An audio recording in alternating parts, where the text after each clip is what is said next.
ఓం గురుర్బ్రహ్మా గురుర్విష్ణుః గురుర్దేవో మహేశ్వరః గురుః సాక్షాత్ పరబ్రహ్మ తస్మై శ్రీ గురవే నమః.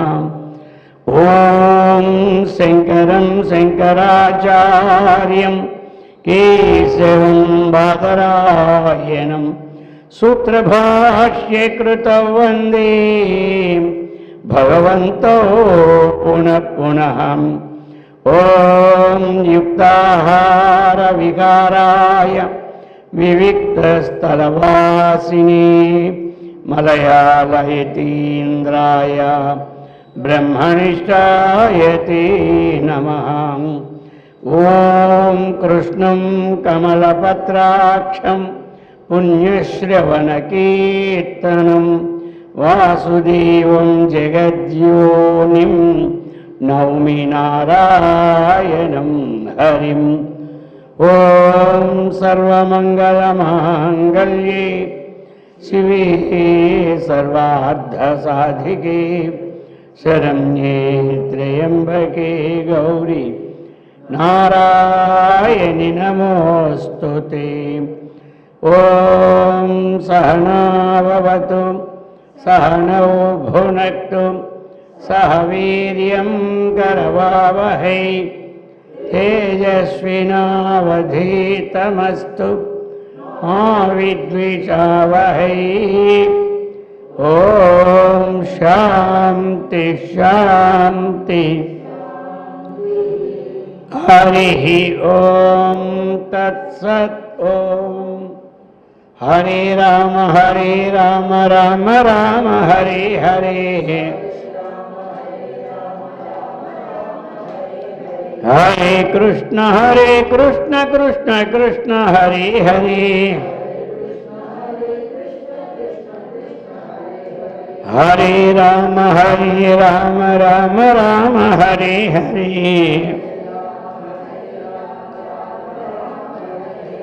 హరే కృష్ణ కృష్ణ హరే హరే. గోపాల కృష్ణ భగవాన్ కి, సద్గురు మహారాజ్ కి, జగదంబ మాతా కి.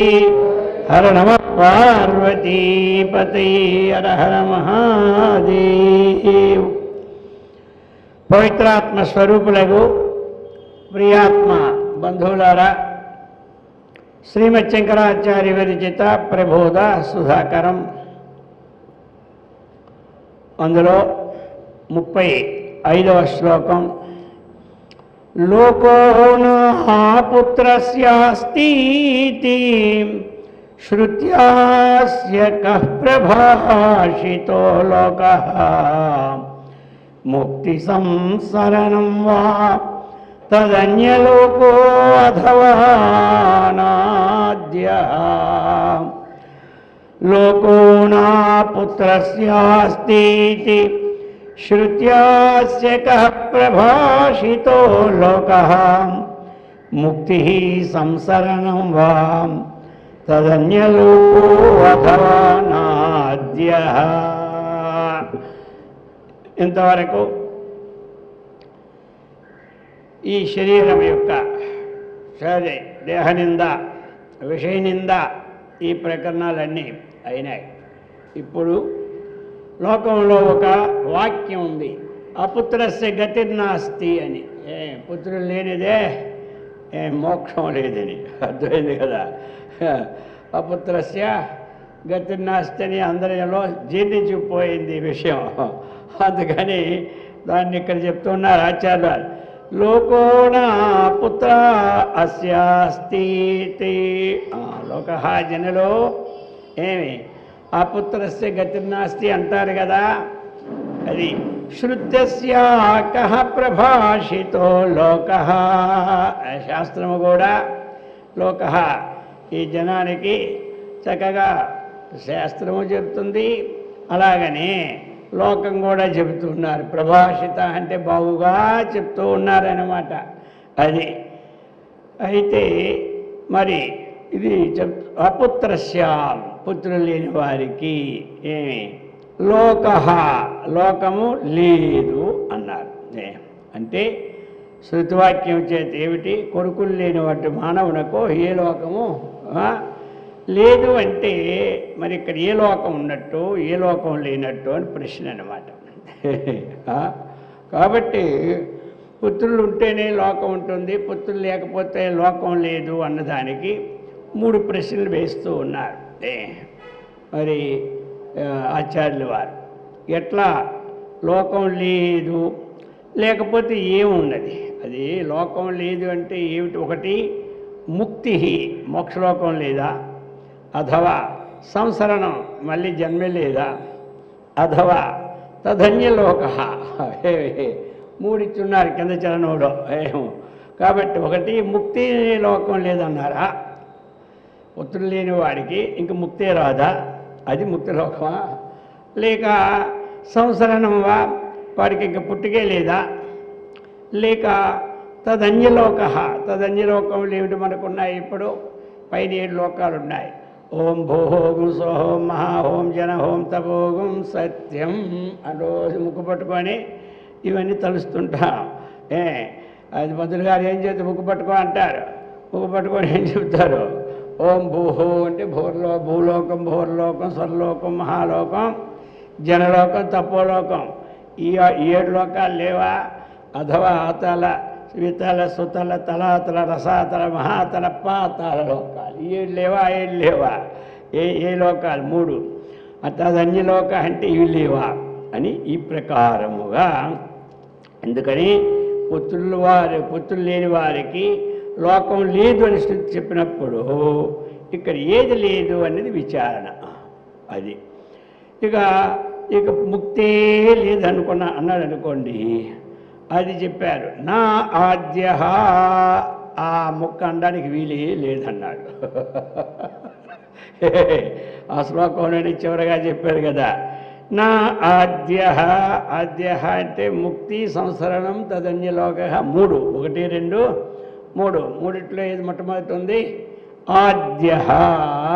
ఆద్యనేముంది, ముక్తి ఉంది. ముక్తి అని పదము ముందు ఉంది, దానికి ఆది అని పేరు. రెండో దానికి సంసరణం అజన్మ, మూడో దానికి ఏంటి తదన్యలోక, ఈ లోకాలు. ఈ మూడింటిలో నా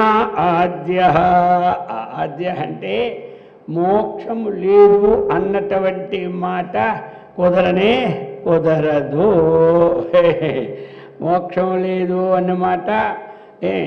అందుకే అపుత్రస్య గతి నాస్తి, గతి అంటే ఏ గతి లేదు, అది మోక్షగతి లేదా, పుట్టుగతి లేదా, ఏదో స్వర్గలోకాలకు వెళ్ళాలంటే ఆ గతి లేదా, ఏ గతి లేదు అన్నటువంటి విచారణ ఇప్పుడు.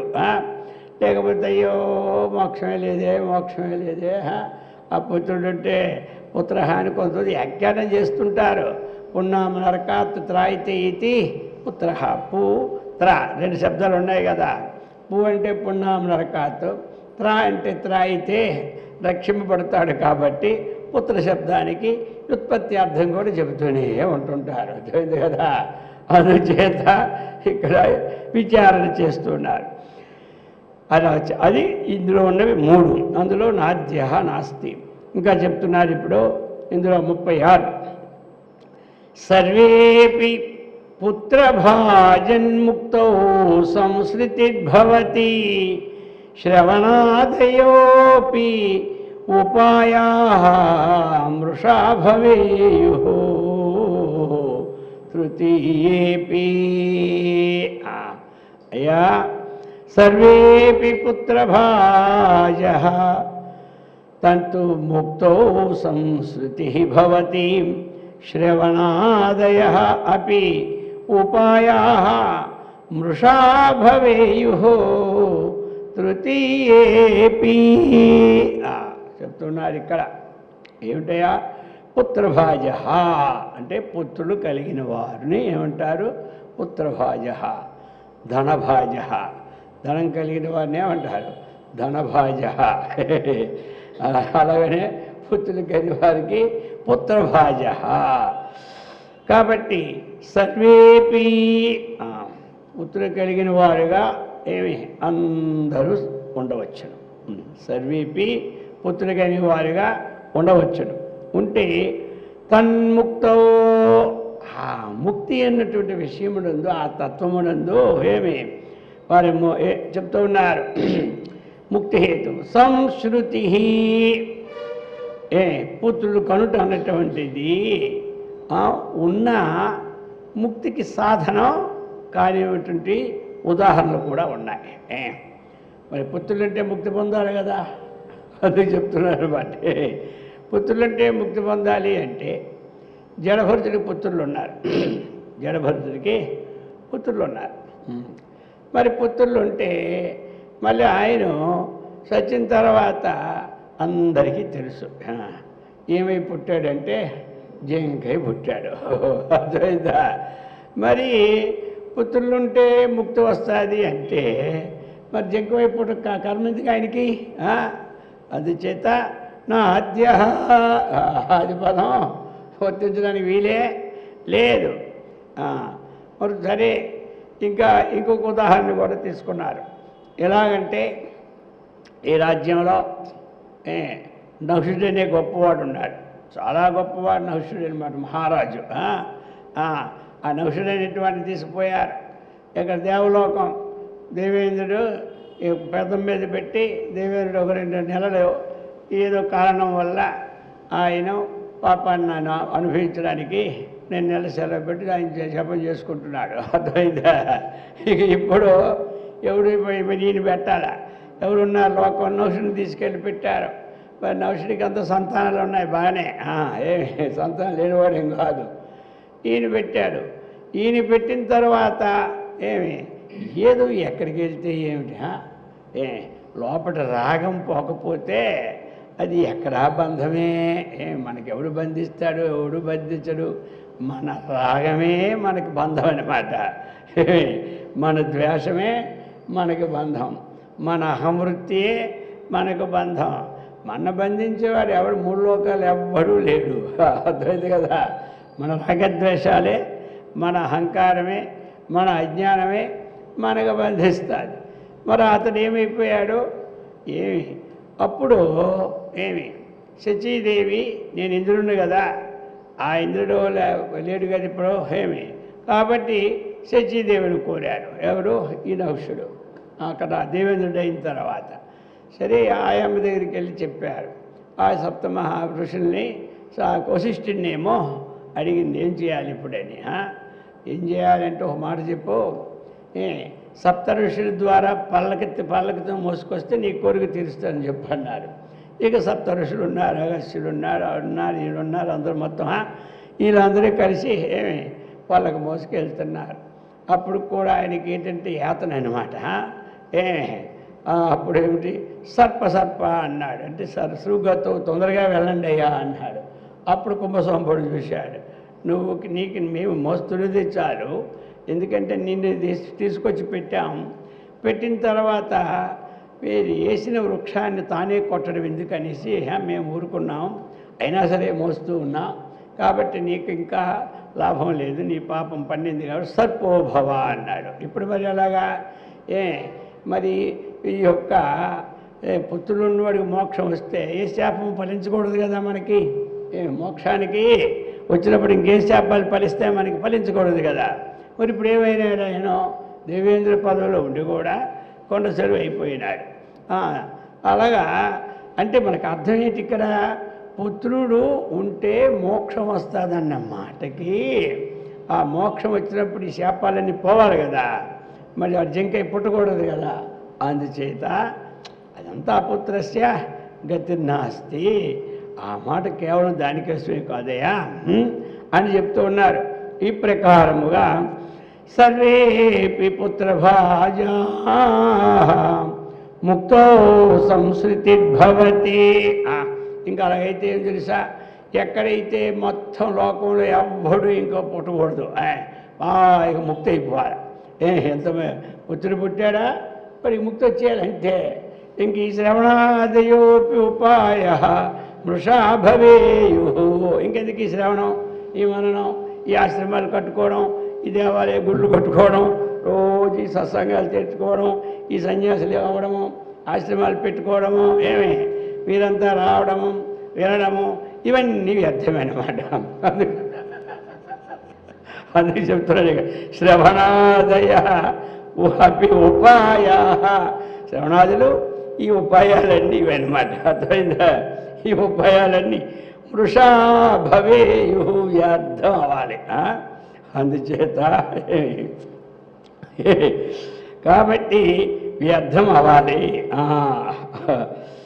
అందుచేత ఏమిటయా అంటే ఇది పుత్రస్య గతి నాస్తి అనే మాట వాస్తవమో కాదు అన్నటువంటిది ఖండించారు. అది ఖండించి తెలుస్తుంది కదా. ఇప్పుడు మోక్షం వచ్చింది అనుకోండి, మోక్షం వస్తే ఇంకే సంతోషంగా ఉండాలి కదా. మోక్షం అంటే సంతోషం, ఆనందం కదా. ఎవరికి ఆనందం ఉంది ఇప్పుడు? అర్థమైందా?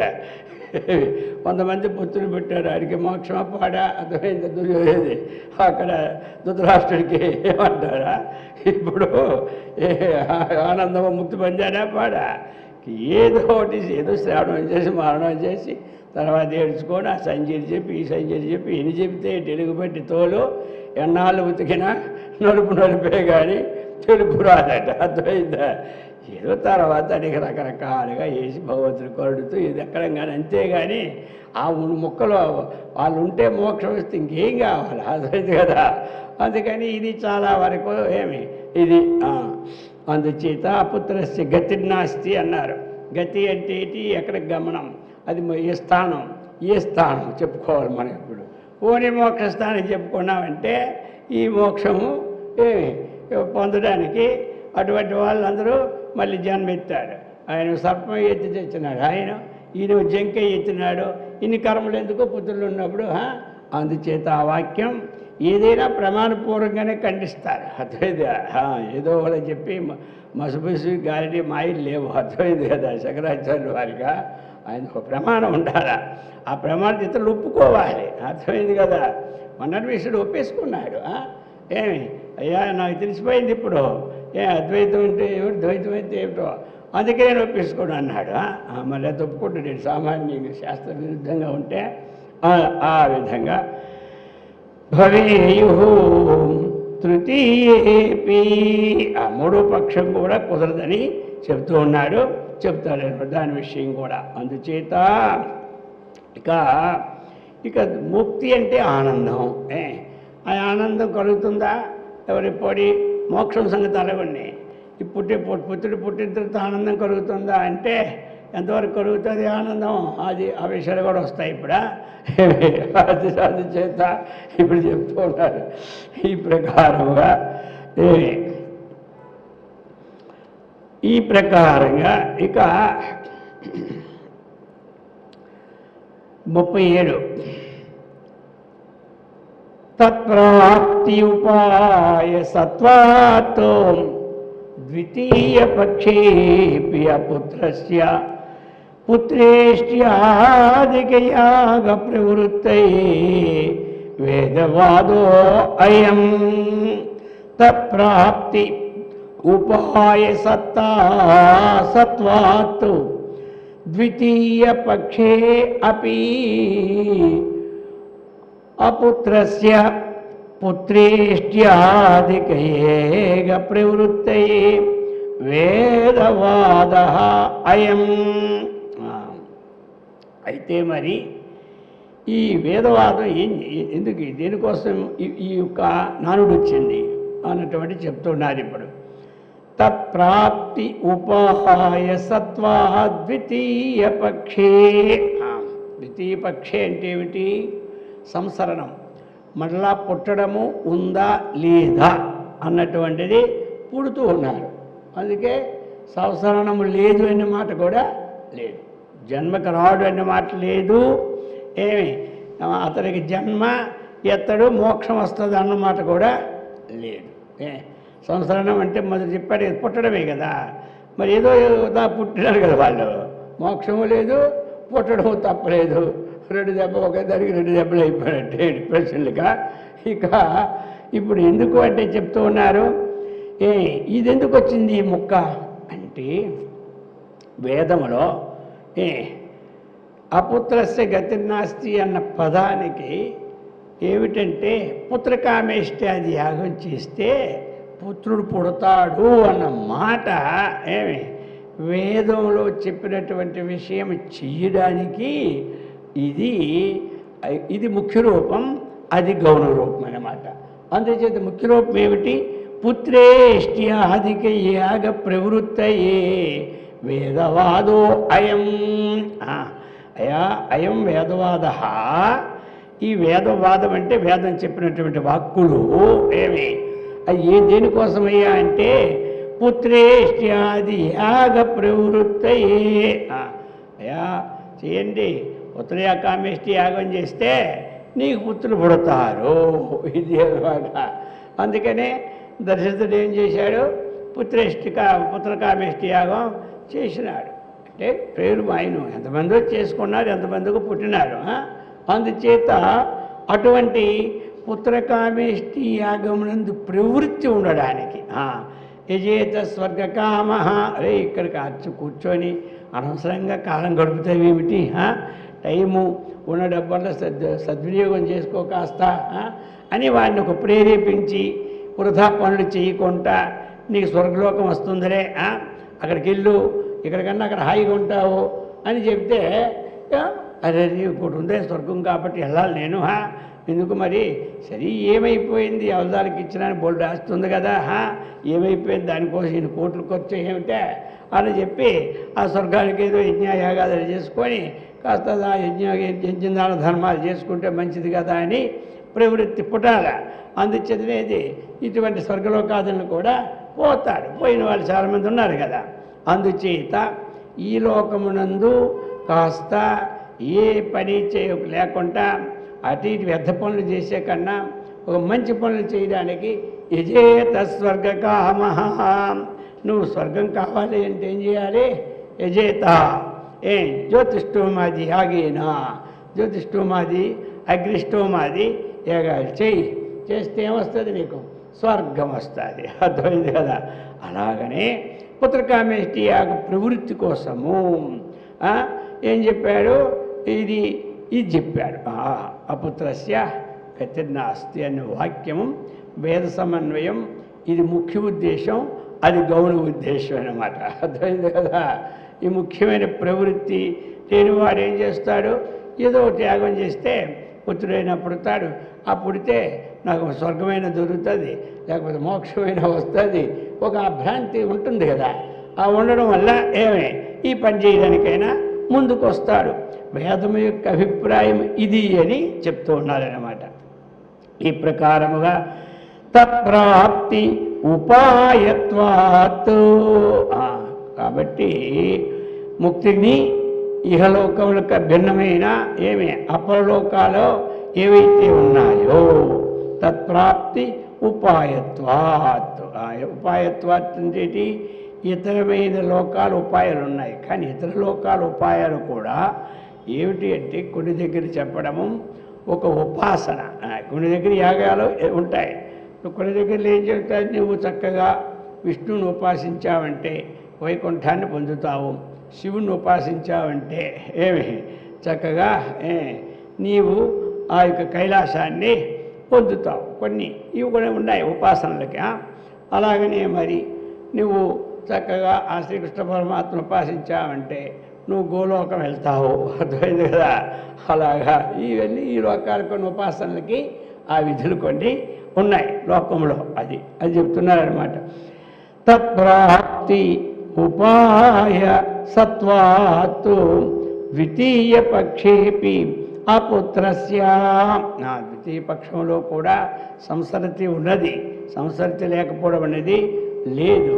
ఎందుకంటే వాడికి మోక్షం వస్తే జన్మే రాకూడదు, కాబట్టి జన్మ ఉన్నది అంటే సంసరణం ఉన్నది, ఇది అన్నమాట. అపుత్రస్య అన్న మాట మధ్యనికి అంటే పుత్రేష్ట్యాధిక యాగ ప్రవృత్తయే వేదవాదో అయం వేదవాద, దీనికోసమేనయ్యా. అందుచేత ఈ ప్రకారముగా ఈ రెండు పక్షములు కూడా న్యాయము శృతి విరుద్ధము అన్నటువంటి సమాధానం చెప్తూ ఉన్నారన్నమాట. ఇక ఇప్పుడు శృతులు, అనేక స్మృతులు పురాణాలు అన్నీ చెప్తూనే ఉంటుంటాయి. నువ్వు ఏదైనా చేసావనుకో నువ్వు దానికి సంబంధమైనటువంటి లోకాలు వెళ్తావని చెబుతూ ఉంటాయి.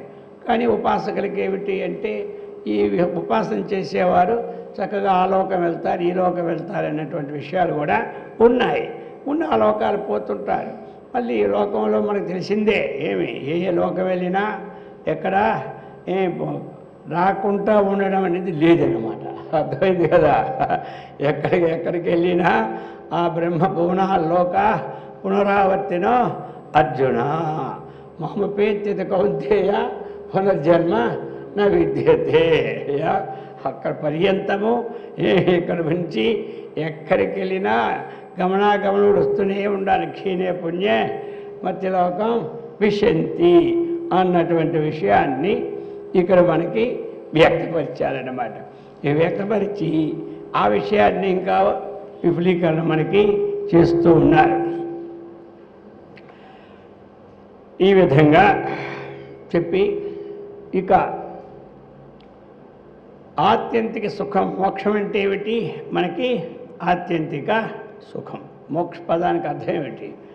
ఆత్యంతిక సుఖప్రాప్తి, ఆత్యంతిక దుఃఖ నివృత్తి. అంటే నిరతిశి ఆనంద ప్రాప్తి, ఆత్యంతిక దుఃఖ నివృత్తి. ఆత్యంతికం అంటే సమూలముగా దుఃఖ నివృత్తి. మంచి సమూలముగా అంటే అంత ఇది లేకుండా ఆనంద ప్రాప్తి, అదేనమాట.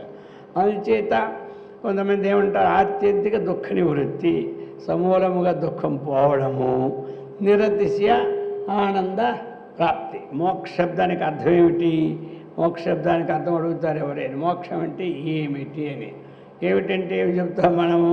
ఆత్యంతిక దుఃఖ నివృత్తి, పరమానంద ప్రాప్తి. ఆత్యంతిక దుఃఖ నివృత్తి అంటే ఏమిటి? మనకి అందరికీ తెలిసిందే కదా.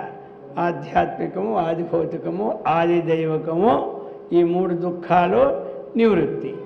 నిరతిశయానంద ప్రాప్తి అంటే ఏమిటి? అతిశయం అంటే దీనికన్నా అది ఎక్కువ, దానికంటే అది ఎక్కువ, దానికంటే అది ఎక్కువ. అర్థమైంది కదా. ఇప్పుడు మనము ఒక అద్దెల్లు కొనుక్కున్నాము, అది ఒకటే సింగిల్ బెడ్రూము. మళ్ళీ ఆ అద్దెల్లో ట్రిపుల్ బెడ్రూమ్కి వెళ్ళాము.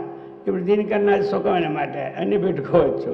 ఇప్పుడు మళ్ళీ ఆ అద్దె లేవమంటే లేచిపోవాలా. మళ్ళీ సొంత ఇల్లు కట్టుకున్నాం, చక్కగా 3 అంతస్తులు వేసి ఇప్పుడు ఎంత సుఖం వచ్చింది, ఇంకా సుఖం వచ్చింది. ఈ ప్రకారముగా ఇలాగా సాతిశయము, ఒకదానికంటే అయిపోయింది.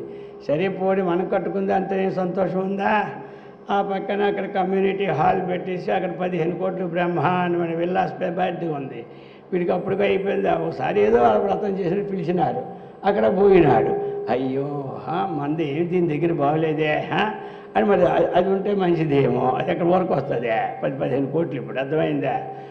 భూమి 5 కోట్లు అయిపోయింది, వాడు మాత్రం ఎక్కడ తెస్తాడు కట్టడానికి. అందుచేత ఇక్కడ అక్కడి నుంచి అది అనమాట. ఇలా మారుతూ ఉంటుంటాయి ఈ సుఖాలన్నీ. అందుచేత ఏదో ఒకటి ఎమ్మెల్యే అయితే బాగుంది సుఖం అనుకుంటాడు. ఆ తర్వాత ఏమైపోయింది? ఎమ్మెల్యే అయితే ఏం లాభం ఉంది, ఒక మినిస్టర్ అయితే బాగుంది అంటాడు. ఆ మినిస్టర్ అయిపోయి ఊరుకుంటాడు, వచ్చేసారి నేను ముఖ్యమంత్రి అవ్వాలా, ఇంకోసారి ప్రధానమంత్రి. ఎందుకంటే ఒక సుఖానికన్నా సుఖాలు ఎక్కువ ఇవన్నీ. అలాగా ఈ అన్నిటికన్నా సుఖం ఏమిటంటే అది ఆత్యంతిక నిరతిశయానంద ప్రాప్తి, ఒక దానితో సమానం లేనిది, అది మోక్షం. అయితే మరి ఆ మోక్షం అన్నటువంటిది ఆనందం.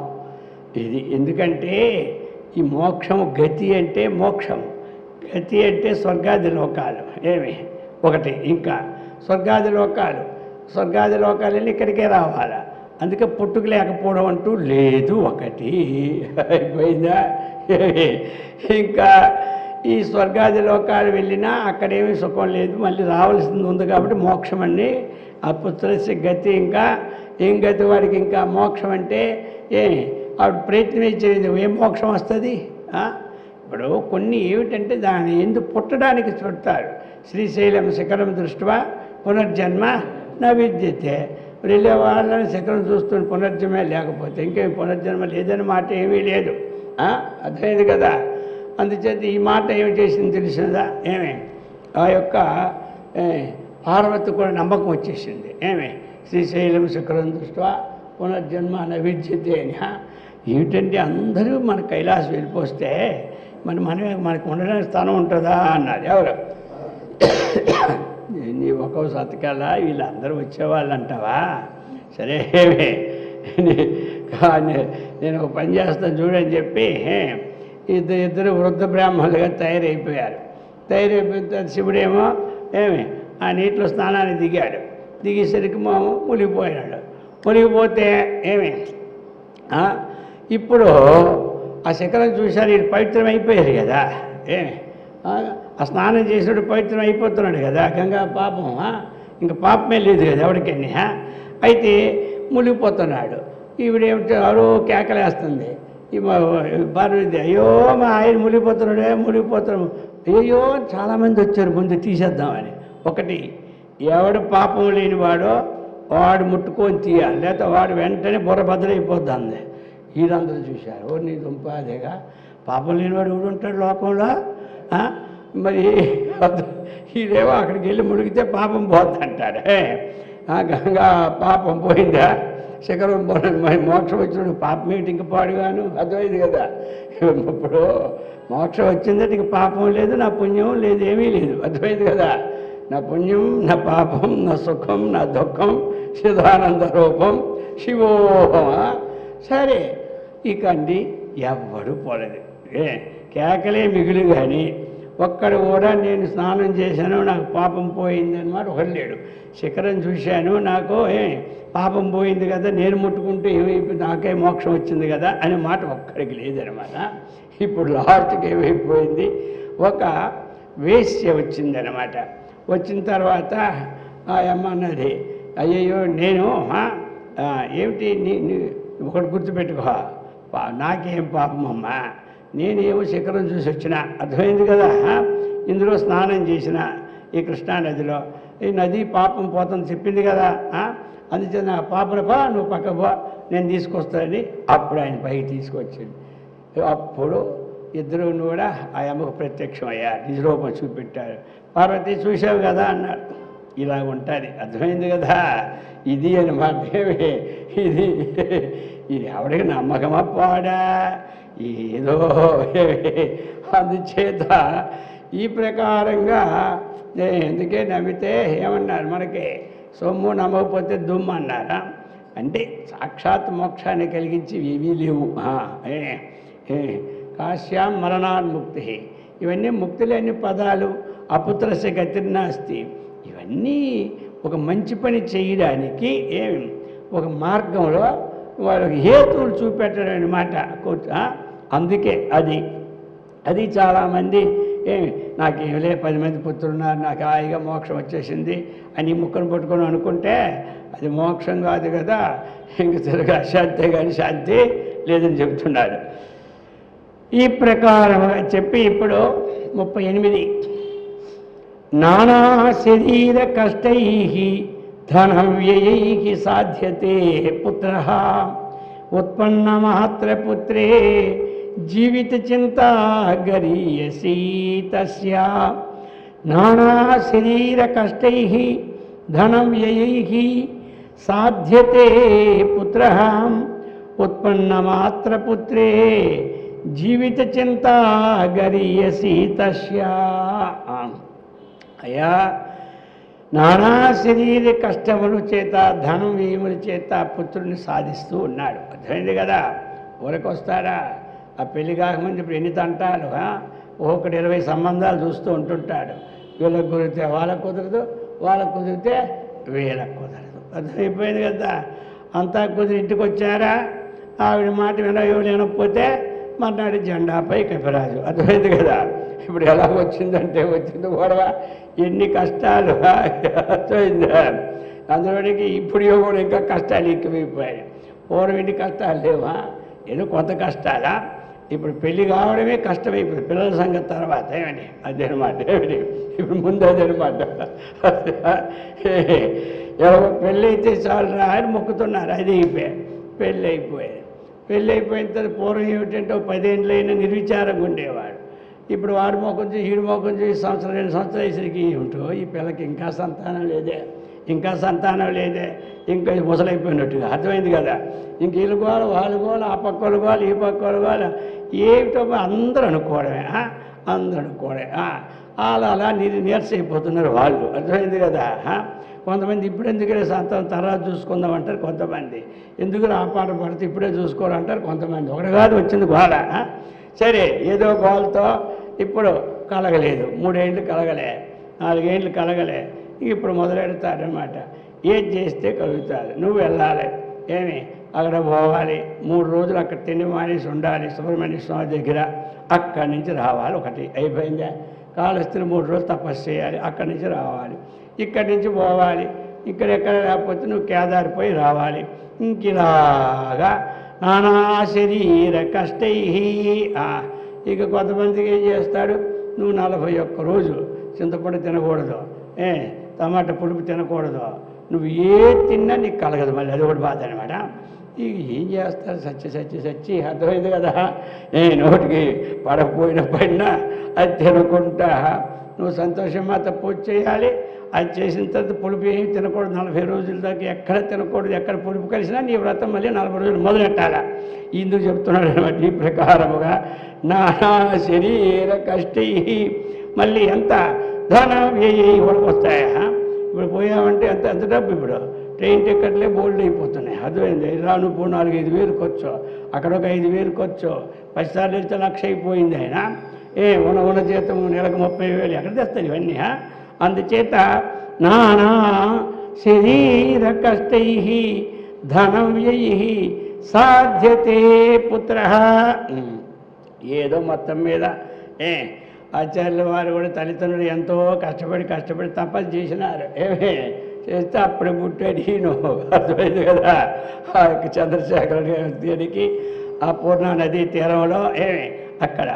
సరే మొత్తం మీద ఈ సంగతులు మనకు తెలిసినవే. నానా శరీర కష్టైకి ధన వ్యయ పుత్ర సాధ్యతే పుత్రుడు పుట్టాడు.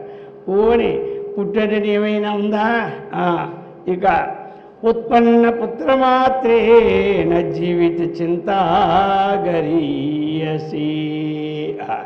ఇక పుట్టలంత వరకు పుట్టలేదని బాధ, ఇన్ని తంటాలు పెట్టి పుడితే ఇంకో బాధ అనమాట. ఏమిటో అయినా వీడి జీవితం ఎలాగుంటాడో ఒకసారి చెప్పు.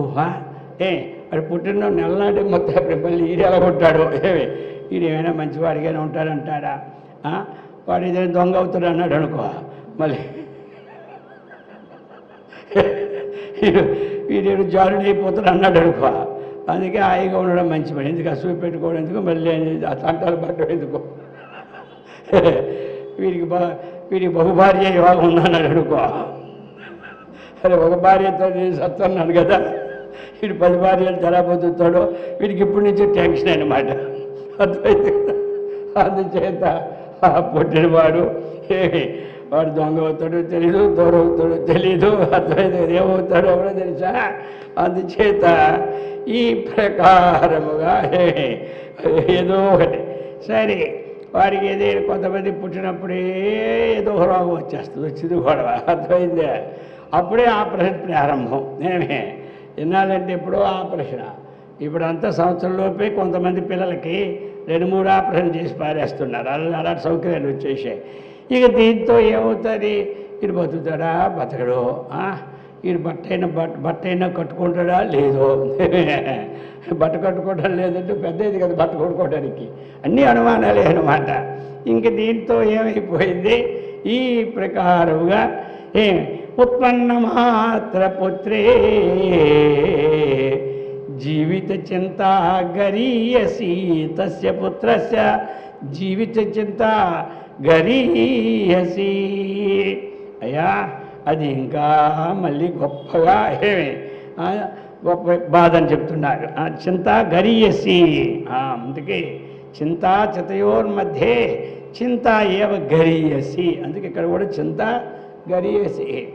ఏది గొప్ప గరీయసి అంటే విషయం గొప్పదా చింత గొప్పదా అని విచారణ వచ్చింది. అద్వైత పండితుడి యొక్క పండిత సభలో ఇది విచారణ చేయాలి. ఏమిటి చింత గొప్పదా, చింత అంటే విషం గొప్పదా అని వాళ్ళు తేల్చిపాటు చేసి పారేశారు.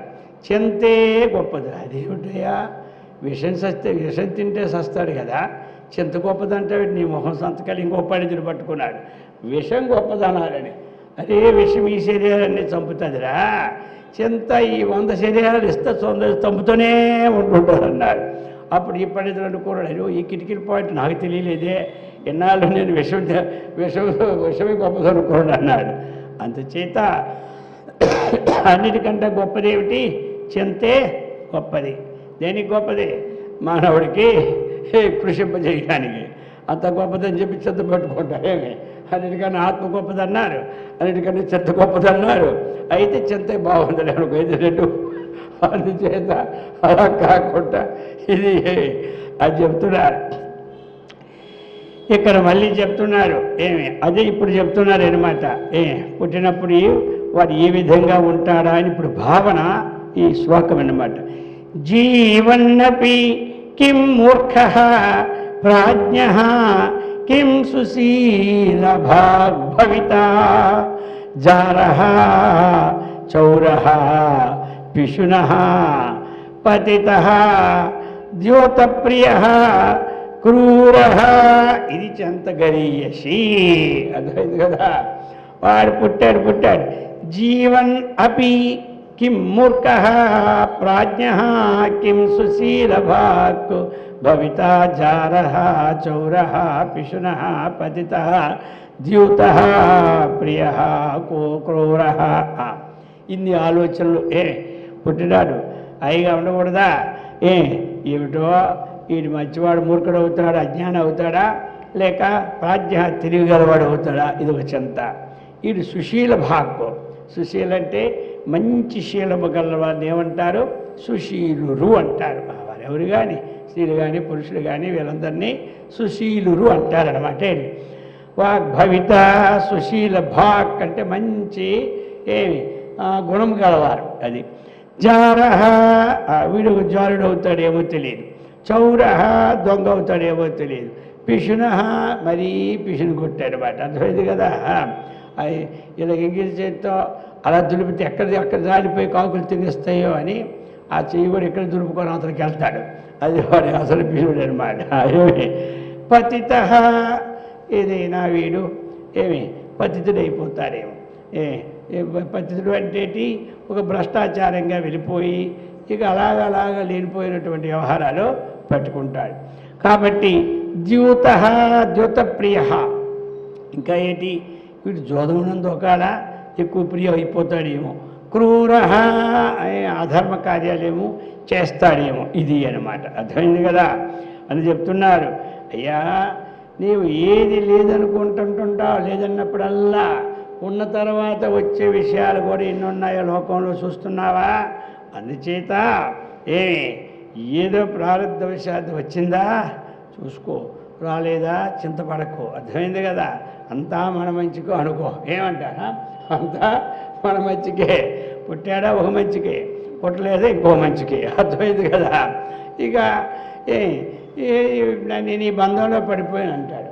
భగవంతుడు తప్పిస్తూ ఉంటుంటాడు కొన్ని బంధాలు. మనం ఊరుకుంటామా? అయ్యో ఇక ఆ బంధంకి ఎలా వస్తుందా అని ఒకటి ప్లాన్ అనమాట. ఆయనేమో కొంచెం బంధం నుంచి తప్పిస్తే బాగుంటుంది, రేపు పాప ఎన్ని జన్మ నుంచో వస్తున్నాడు, ఇప్పటికైనా హాయిగా ఉన్నాడు, లేనిపోయి ఈ జన్మకి సంతానం లేకుండా హాయిగా ఇచ్చేసాడా? ఇప్పుడు ఇచ్చేసి మనం ఊరుకుంటామా? మళ్ళీ ఎక్కడ సంతానం వెళ్ళాలా, ఎక్కడ ఏం చేయాలా, మరి ఏం చేస్తాం? పాపం ఆయన కూడా చేసి 30 సంవత్సరాలు 40 అయిపోయి అలసిపోయాడు కాబట్టి ఇచ్చేద్దాం అనుకుంటాడు. అదే ఇచ్చేసినాడు. ఇచ్చిన తర్వాత ఈ కష్టాలు, ఇవ్వకపోతే ఆ కష్టాలు, ఇస్తే ఏ కష్టాలు.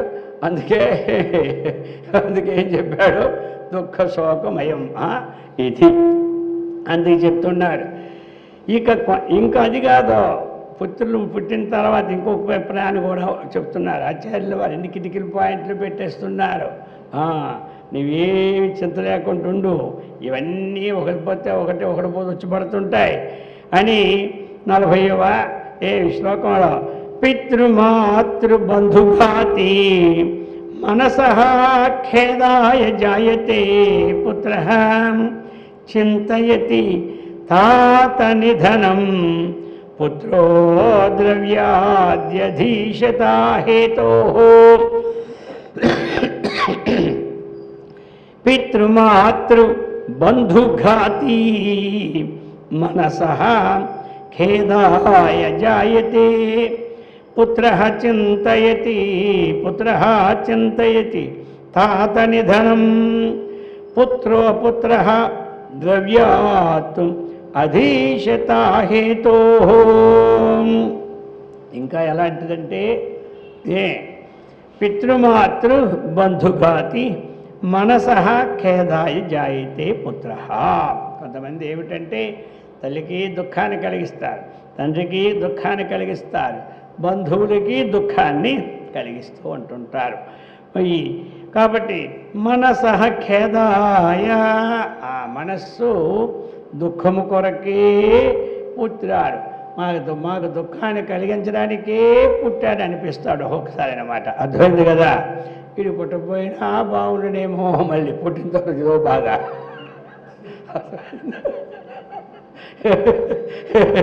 వీడు పుట్టపోయినా బాగుండేమో బాధ.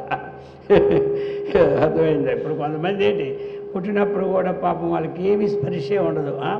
అలాగే కొంతమంది 10 ఏళ్ళు పెరగరు తరగరు అలానే ఉంటారు. ఎన్నాళ్ళు సేవ చేసి పాపమా సేవ చేస్తూ ఉన్నారు, లేవనా చేసి 10 ఏళ్ళు 15 ఏళ్ళు పోతూ ఉన్నారా?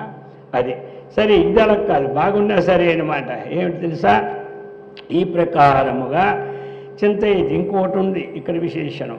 ఇంకా వీటికి జలసాహిత్యానికి కుదరడం లేదు. అర్థమైంది కదా?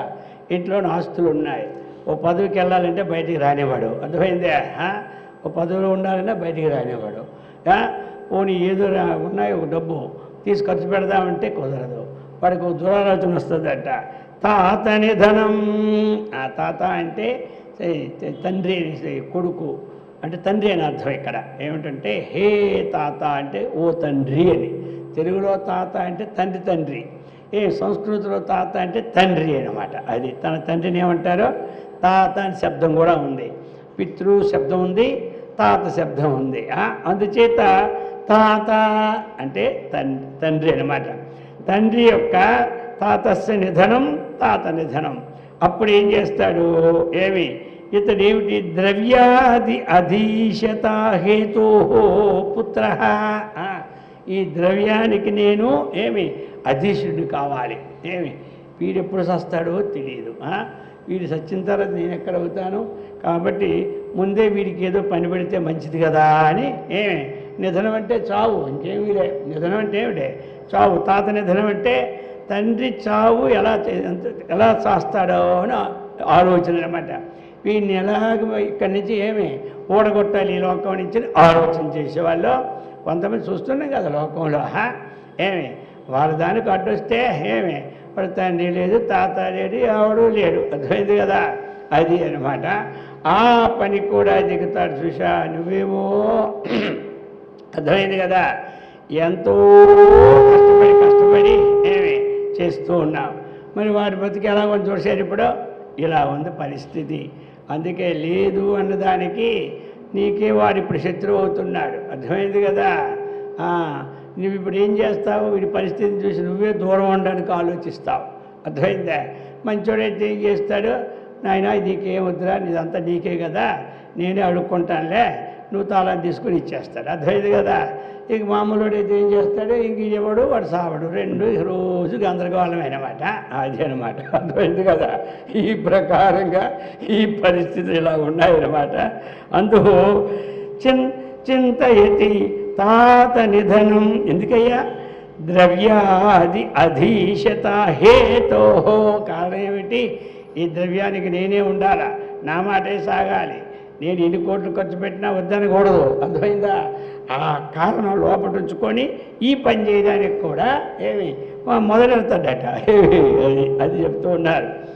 ఈ ప్రకారముగా చెప్పి ఇప్పుడు చెప్తూ ఉన్నారు 41లో.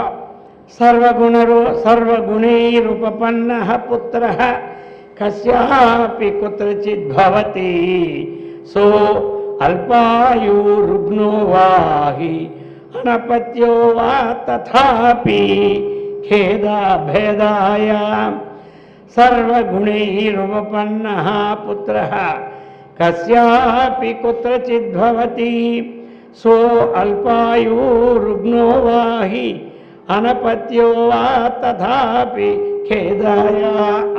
ఇది ఆచార్యుల వారికి అనుభవ శ్లోకం అన్నమాట. అర్థమైంది కదా. ఇప్పుడు ఎందుకంటే పుత్రుడు గుణవంతుడే అయ్యాడు. పుత్రుడు మహాగుణవంతుడు అయినా మరి లోపల ఏముంటుంది, వాడికి అల్పాయుష్. ఇప్పుడు ఏం చేయాలి? అర్థమైంది కదా. ఇప్పుడు పుత్రుడైతే గుణవంతుడే, కానీ వీరికి అల్పాయుష్ వచ్చేసింది. ఇప్పుడు ఏం చేయాలి మరి? పుత్రుడా బంగారం లాంటి వాడైనమాట. అర్థమైందా? అందుకని ఆచార్యుల వారికి పుట్టక ముందు ఆ యొక్క తల్లిదండ్రులు ఆర్యాంబ శివగురువులు ఇద్దరు ఉన్నారన్నమాట. తల్లి తండ్రి వారిద్దరూ ఆ యొక్క చంద్రశేఖర్ని తపస్సు చేస్తారు. చేస్తే ప్రత్యక్షమయ్యాడు ఆయన చంద్రశేఖరుడు. అయితే అయినటువంటి వాడి సమస్య పెట్టాడు. ఏం పెట్టాడు?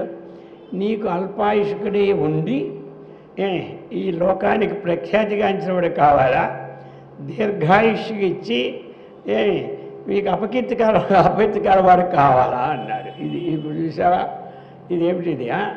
ఏదో ఒకటి ఇస్తే బాగుండేది. ఇప్పుడు 2 మొక్కలు చెప్పాడు. ఇంకేం చేస్తాడు? బుద్ధిమంతులు ఏం చేస్తారంటే చీచి కాయకి కడల్లా బతికే బదులు హంస 6 మాసాలు బతికి సస్తే మంచిది అనుకుంటాడు. అర్థమైంది కదా. హంస కొన్ని విలువ కాయకి ఎక్కడ ఉందండి? ఏమర్థం కదా. ఈ కాయకి కడల్లా బతికే బదులు సత్య ఎంతకాలం అనుకో హంసగా జీవించి 6 మాసం సత్యమైంది వాళ్ళు ఊహ. అలాగనే ఇప్పుడు వీరు ఆలోచించారు. కాసేపు ఎవరికైనా ఆలోచన పడుతుంది కదా. కబీర్లు అన్నిరు కదా. ఇద్దరు ఇప్పుడు ఏం చేయాలా? ఇద్దరు మనతో ఒకటి కావాలా, ఇద్దరు మాట ఒకటి కావాలా, ఇద్దరు మాట ఒకటి కావాలంటే ఇద్దరు సత్వగుణం కావాలా. వాడు తొందరగా సస్తే ఏంటి మనకేంతో మనకన్నా ముందు వాడే సచ్చాడనుకో మరి మనకైతే ఏమైనట్టు. అందుకే ఏడైతే అయినాడులే, ఎలాటోడైతే ఏం పోయిందిలే అని మళ్ళీ చిన్నది అనిపిస్తుంటుందా? అలా కాదు. అందుకే సద్గుణ సంపన్నుడు ఎప్పుడూ కూడా చిచి వద్దు. నిశ్చయించుకున్నారు, ఇద్దరు ఆలోచించుకున్నారు. ఒక టైం ఇచ్చాడు, అక్కడే కూర్చున్నాడు ఈశ్వరుడు. అర్థమైంది కదా. వచ్చినవాడు వీళ్ళిద్దరూ ఆలోచించుకోమన్నారు. ఎక్కడ అంతే కదా. కొన్ని విషయాల్లో కొంచెం ఆలోచించుకునే పద్ధతిలోకి వెళ్ళి మీరు ఆలోచించుకొచ్చి ఏదో ఒకటి చెప్పండి అంటారనమాట. ఏమిటా మీరు ఏది ఇస్తారా, తాడోపేడే చెప్పండి, తక్కువ ఇస్తారు ఎక్కువ ఇస్తారు, నేను అడిగిన దానికి ఇస్తారంటే అక్కడ వీళ్ళిద్దరు అనుకోవాలి. అందమని కష్టం కదా. కొంచెం నా లోపల గదిలోకి వెళ్ళామనుకోమంటారా? అలాగనే ఇద్దరు అనుకున్నారు. అయితే ఏముంది, మంచి కీర్తిమంతుడైతే మనకి పేరే కదా, లోకానికి పేరే కదా. అపకీర్తికరమైతే జీవితంలో చరిత్ర మిగిలిపోయేది అది ఒకటే కదా అనుకొని సరే అల్పాయుష్కుడైనా సద్గుణ సంపన్నుని ఇచ్చేమన్నారు. ఇచ్చేశారు. అది అయిపోయింది కదా. 16 ఏళ్ళు ఏమి వయస్సు. అందుచేత చెప్తున్నారు సర్వగుణైరుపపన్నః పుత్రాః కస్యాపి కుత్రచిత్ భవేత్. ఒకవేళ అన్ని గుణాలతో కూడిన వచ్చిన ఉన్నా మళ్ళీ దుఃఖం ఎక్కడ? సహ అల్పాయు 1, 2 రుగ్న ఏమి అనపత్యోవా 3 దోషాలతో మళ్ళీ దుఃఖం అన్నమాట. అర్థమైందా? ఇదేదో పుట్టాడు. కొంతమందికి ఏమిటి ఇప్పుడు అల్పాయు. మరి ఇప్పుడు అల్పాయు మార్కండేయుడికి ఏమైంది? అల్పాయువే. శంకరాచార్యులకి ఏమైంది? అల్పాయువే. అర్థమైంది కదా. మరి మార్కండేయుడికి ఆయు అంతే. ఏదో అందరికీ అది వస్తుంది. ఆయన ఏం చేశాడు? అల్పాయు అయిపోయినా సరే ఆయన చక్కగా ఏమి తండ్రి మాటతో ఎప్పుడు శివుడిని వదలలేదు. అయిపోయింది. మరి ఇప్పుడు ఒక్కసారి ఇప్పుడు మరి ఇప్పుడు ఎలాగిది ఈ ఆయుష్ అనేటువంటిది? ఇప్పుడు ఆయన రాశాడు 16 సంవత్సరాలు, అల్పాయువు 12 ఏళ్ళు అనుకోని. మరి ఇప్పుడు ఆయుష్ పెరిగింది కదా. ఏమి ఎలా మరి? అది అనమాట. వచ్చారు. ఇది తెలుసు. వీళ్ళేంటి ఇప్పుడు మార్కండేయుడు ఆయన ఏడు చిరంజీవి భవ. ఆయన ఎవడు చిరంజీవి అయిపోయాడు. ఉన్నది అల్పాయుష్కుడు, ప్రళయకాలంలో కూడా ఉంటాడు. మళ్ళీ అంత ఆశ వచ్చేసిందా అంటే భగవత్ కరుణా విశేషం. వచ్చారు వాళ్ళు. వచ్చిన సప్త మహర్షులు ఏంటి ఇంటికి ఎప్పుడో పిలుస్తుంటారు గృహస్థుల ఇంటికి. ఎందుకంటే మహాత్ములను పిలిస్తే ఆ గృహం ఒక తపోవనంగా అదో భవనంగా ఉండేది పిలుస్తుంటారు. సరే పిలిచారు. భోజనాలు అయిపోయినాయి. భోజనాలు అయిపోయి ఊరుకుంటాడా? అందులోని మన మాటలంటే పొల్లు, కానీ పెద్దవాళ్ళ మాటలు ఏమిటి విజయం సాధిస్తాయన్నమాట. అందులో అందరూ కూడా దీర్ఘాయుష్మాన్ భవ అన్నారు. ఒకసారి అంటే బాగుండిపోని కారు 2 సార్లు అనేసారా, అయిపోయి. ఒక్క అగస్త్యుడు మాత్రం అనలేదు. ఈవిడ వీళ్ళందరూ మొత్తం భోజనం తిని పొంగిపోయినట్టుంది సంతోషంతో, అర్థమైంది కదా. వాడికి అంత పూర్వదృష్టి కుంభసంభవుడు కదా, మంచి బాగా పక్కగా అయిపోయినాక పక్కకి వెళ్తుంది. ఏంటిది కాస్త చూసుకోవాలి కదా, మనకి జ్ఞానం ఇచ్చాడు కదా భగవంతుడి, ఆయుష్ అంతా తెలుసుకోవాలి కదా మన దివ్య దృష్టితోని. ఏమైంది వాళ్ళు అనమాట. ఏమైంది వీడికి ఇచ్చింది 12 ఏళ్ళు, నువ్వేమో దీర్ఘాయుషు భవన్నా 100 ఏళ్ళు ఎలా పొద్దుని వీడు. అరే సత్యామరా బాబో, కొంపలు మునిగిపోయినేమో. ఇప్పుడు మనం అంటే అభయహస్తాలు ఇచ్చేస్తాం, నోటితో మాట్లాడేస్తాం, అది అయినా పర్లేదు, అడవపోయినా పర్లేదు. అలా కాదనమాట, అర్థమైంది కదా. వాళ్ళందరూ కూడా ఎలాగ ఈ మాట పదా బ్రహ్మదేవుడి దగ్గర పోదామన్నారు. మనకు ఆయనే కదా రాసి పెట్టాడు, ఆయన దగ్గర ఏడిస్తే మన మాట అవుద్ది, లేకపోతే మన మాట వ్యర్థమైపోతుంది లోకంలో. ఎవరు ఋషుల మాట నమ్ముతాడు. అప్పుడు బ్రహ్మదేవుడు వీడు ఏంటంటే ఎక్కడికి వెళ్ళిన ఈ నమస్కారం ఇలా చేసినోడు లోకంలో లేడు. అంత వినయ విధేయత సాష్టాంగం పడిపోయి ఇంక లేవడు, లేని దగ్గర లేవడు. ఒకడంతే పడుకుంటాడా, దండం పెట్టి పావు గంట మనం ఊరుకున్నాం అనుకో, అలాగే ఉండిపోతాడు. లే ఉత్తిష్ట జాగ్రత్త అంటే అప్పుడు లేస్తాడు, అర్థమైంది కదా. అప్పుడు ఆయన బ్రహ్మదేవుడు ఆయనేమో చెప్పేశాడనమాట, చిరంజీవి భవ, చిరంజీవి 7 సార్లు చెప్పేశాడు. ఇక సంతోషం అయిపోయి, మనం ఒకసారి 2 సార్లు చెప్పి అందరు గెలిచిపోయింది, మన గొడవ తీరిపోయింది అనుకున్నారు. ఎలాగోరా తన గొడవ తీరిపోయి ఆయన కూడా చూసుకోలేదు ఇప్పుడు. అప్పుడు ఈయన అనేసారు, మీరు కూడా మాలాగే అయిపోయింది అన్నారు. ఏంటి ఏమి చేశాను నేను, వీడు రాసిన ఇస్తే 16 ఏళ్ళు కదా, అర్థమైంది కదా. మరి ఎలాగొచ్చింది, అయ్యో కొంపలు మొలిపి. అప్పుడు ఈశ్వరుడు జరిగిపోయినారా, అదేనమాట బోలాశంకర్ దగ్గరగా. ఎందుకు చెప్పడము అంటే ఈ తక్కువైపోయినా దుఃఖమే, అర్థమైంది కదా. మంచి గుణం గలవాడైనా గుణం తిరిగి లాభమండి నా కళ్ళ ముందులే పోతాడట కదా. ఇది ఒక ఏడిపోయాడు మళ్ళీ, వాడి ముందు నేను పోవచ్చు, నా ముందు వాడిపోతున్నాడే రామరామ, ఇది ఒక వాడ. అందుకే చెప్తున్నాడు రుగ్నోవా. ఇంక కొంతమందికి చిన్నప్పటి నుంచి రోగం, అది సచ్చిందాక పోదనమాట, అర్థమైంది కదా. ఇంకేం చేస్తాం దానికి, ఇంక ఇంతే సంగతి చెప్పేసారు డాక్టర్లు అందరూ. అది ఒక దుఃఖం, అది రుగ్నం అంటే అది. ఇంకా అనపత్య, ఆ పుట్టేవాడికే వాడికి పెళ్ళి 20 ఏళ్ళు అయింది. ఈడు పుట్టక ముందు గోల, అరే నా వయసమే లేదే, ఏం కర్మరా. వాడికి మనవడికి ఇది గోల అన్నమాట. వాడికి మనవడు పుడితే నేను సత్యం మంది మునుమానమును చూస్తాను, ఇది గోల అన్నమాట మళ్ళీ. అందుచేత ఈ ప్రకారంగా చెప్తున్నారు, అనపత్యో తథాపి భేదాయ, ఇదయ్యా. అందుకనే ఈ విధంగా ఈ చరిత్రలు ఉంటాయి. అందుచేత ఈ పుత్రుల తాలూకా సబ్జెక్ట్ అంతా ఇప్పుడు ఇస్తున్నారనమాట. అందుచేత అపుత్రస్య గతిర్నాస్తి అనేది ఏమి కాదు, దానివల్ల కాదు. ఎవడు జ్ఞానాన్ని సంపాదించుకుంటాడో వాడికి ముక్తి, కానీ పుత్రుల్లో పుట్టకపోతే ముక్తి లేదన్నమాట లేనే లేదు అన్నటువంటి విషయాన్ని తేల్చారు. అది అందుచేత ఈ ప్రకారముగా మనందరికీ కూడా అటువంటి వ్యధలు లేకుండా ఉన్నదానితో సంతోషం పెట్టుకొని హాయిగా ప్రారంభంలో ఉన్నది రాకమానదు అన్నటువంటి ధైర్యాన్ని పెట్టుకొని సత్కర్మనిష్టను, భగవద్భక్తిని, ఆత్మవిజ్ఞాన సంపత్తిని, ఆయురారోగ్య ఐశ్వర్యాన్ని ఆచార్యుల వారు అలాగనే చక్కగా అమ్మవారి సదా రక్షించుగాక. ఓం సహనా భవతు సహనౌ భునక్తు సహ వీర్యం కరవావహై తేజస్వినావధీతమస్తు మా విద్విషావహై. ఓం శాంతి శాంతి శాంతి.